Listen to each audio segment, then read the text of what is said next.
High, সবাই কেমন আছো? আশা করি সবাই ভীষণ ভালো আছো। আমিও ভীষণ ভালো আছি।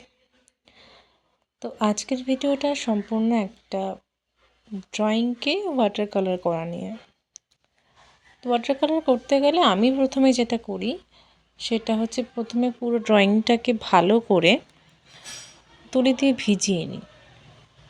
তাতে কি হয়, তোমার রঙটা যখন তুমি রঙ করবে তখন রঙটা স্প্রেড হয় ভালোভাবে।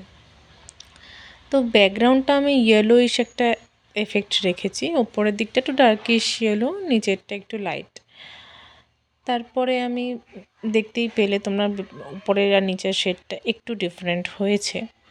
তারপরে আমি স্কিনটা করে নিলাম। এখানে আকাশি, অবশ্যই কৃষ্ণ মানেই আকাশি বা নীল, যেটা আমরা বুঝি। কৃষ্ণের বর্ণ নীল, আমরা সবাই সেটা জানি। তো নীলই আমি রেখেছি, নীলের মধ্যে একটু শেড দিয়েছি সামান্য। তারপর যে ধুতিটা আমি অরেঞ্জ রেখেছি।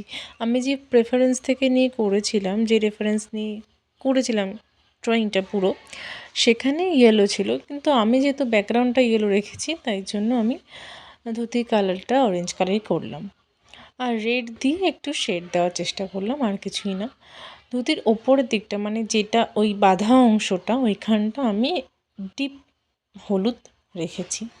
আর যেই ওই নিচের যে কী বলে আমি ঠিক জানি না, ওটাই ওড়নাটাকে ওড়নাই বলে হয়তো, তো ওখানটা আমি লাল রেখেছি। তারপরে আমি অ্যাজ ইউজুয়াল পুরোটাই লাল করার পরে আমি ওখানে বেশ সুন্দর করে পদ্ম ফুলগুলোকে করে নিয়েছি।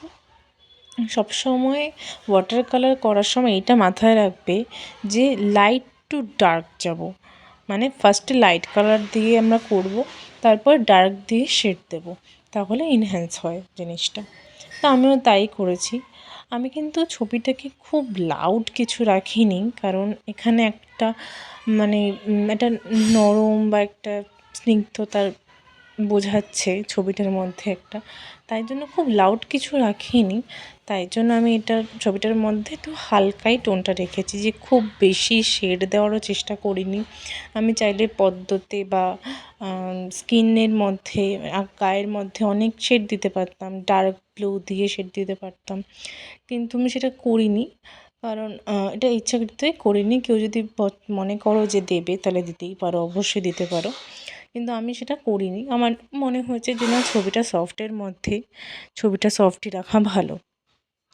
তারপরে আমি ব্ল্যাক দিয়ে আইব্রো, চোখগুলো করে নিয়েছি। চোখ তো আমার অ্যাজ ইউজুয়ালি প্রত্যেক সময় প্রিয় থাকে কোনো ছবির, তো সেটা আমি করছি, তোমরা দেখতেই পাচ্ছ। খুব হালকা হাতে সফটলি করবে কাজটা, চোখটা, কারণ খুব সূক্ষ্ম জিনিস, এটা খুব আস্তে আস্তে করার চেষ্টা করবে, তাড়াহুড়োর একদম কোনো প্রয়োজনই নেই। তোমরা ছবিটা পুরোটা দেখে আমাকে অবশ্যই জানাবে কমেন্টে যে কেমন হয়েছে পুরো ছবিটা। এর আগেও আমি শর্টসে ছেড়েছি আমার এই কৃষ্ণের ড্রয়িংটা, পেন্সিল ড্রয়িংটা শুধু, সেখানেও তোমরা অনেকেই ভালোবাসা দিয়েছো, আমার খুব ভালো লেগেছে। এই হলো পুরোটা ফাইনাল লুক। তোমরা অবশ্যই আমাকে জানাবে যে কেমন লাগলো, আর do subscribe, share and comment. Tata.